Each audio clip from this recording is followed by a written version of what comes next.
This radio show has the intention of working through various strategies that can be implemented within teaching practice. This session will focus on the positives and negatives of peer tutoring, one of the elements contained in the EEF toolkit. It's one of the strategies that has been found to have both many positive and negative elements, and has been something that many of us have been intrigued to look into more detail on the social and academic effects of the children's education. It has been found to be 4 out of 5 stars in the effectiveness graded on the toolkit. So Molly, I was wondering, what really works in education? Well, Natalie, I've heard that peer tutoring can positively impact on children's education. Peer tutoring? What on earth is that?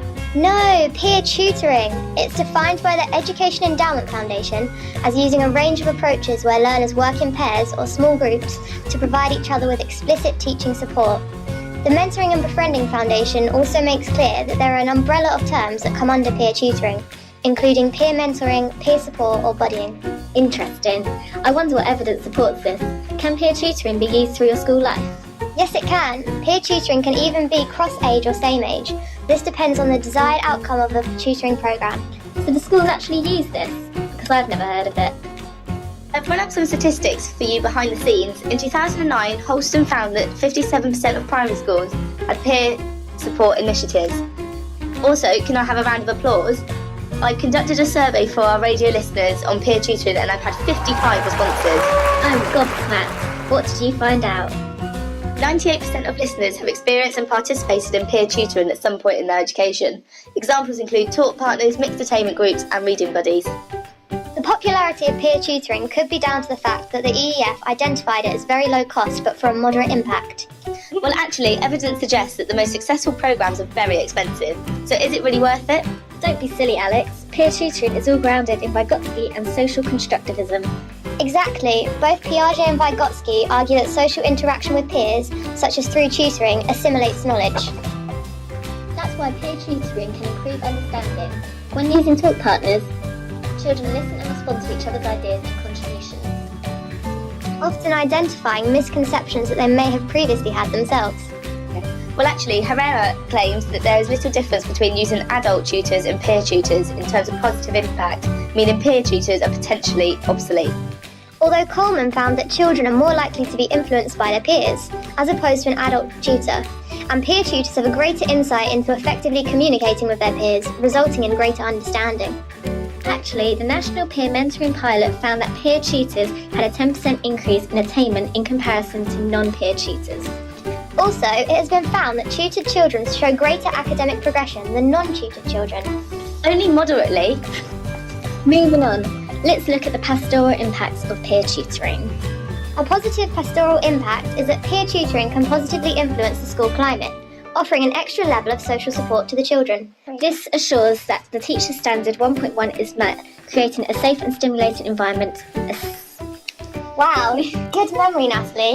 Don't forget that this also implements Standard 8.1, which states that teachers should positively contribute to the school community. This is achieved by establishing peer mentoring. What's the evidence that improves the school community? Well, 65% of the most heavily bullied students experience a reduction in bullying by the end of the year-long tutoring programme. And researchers found that 53% of schools using peer tutoring noticed an increase in student self-confidence and a 75% reduction in anxiety. All right, enough of the stats. How can this actually be used in the classroom? Well, some of the most common uses of peer tutoring to boost academic performance are lead learners who act as subject experts to their peers, as well as mixed attainment groups where high, middle and lower attainers work in collaboration. And then there are talk partners, peers of mixed or same attainment discussing ideas. It could be concluded that using a higher and lower attaining child is too much of a large gap for both children to benefit from the academic conversation that takes place, and so it could be advised to pair a lower attaining child with a middle attaining child and a higher attaining child with a middle attaining child to support their social engagement in academic conversation. That's a good practical point, Alyx. And also, there are lots of practical examples of peer tutoring being a driver for student well-being.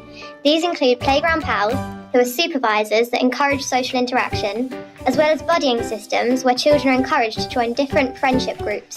But despite the distinction between social and pastoral schemes, all uses of peer tutoring schemes can benefit the quantity and quality of social interaction. These are great examples, but how can I implement these in my school? I've read that most beneficial peer tutoring programmes are formalised and structured and therefore very expensive and so time consuming. Well, actually, the EEF toolkit states that peer tutoring is very low cost, and this funding could be sourced from using pupil premium funds to set up a tutoring programme, or encouraging teachers to train and support buddying systems. After all, this does contribute to Part 2 of the teacher standards, contributing to the wider school life. Having to fund a peer tutoring programme isn't necessarily a drawback anyway, as this ensures specialist training is met and the strengths and needs of all pupils are achieved, even those of SEN or EAL, which develop Standard 5. Overall, there are multitudes of peer tutoring schemes to implement in school, dependent on your students' needs and goals. The effectiveness of peer tutoring is dependent on how much time and commitment an institution puts into a programme. I guess as the EEF toolkit identified, peer tutoring is a low cost with moderate impact, so it's worth trying.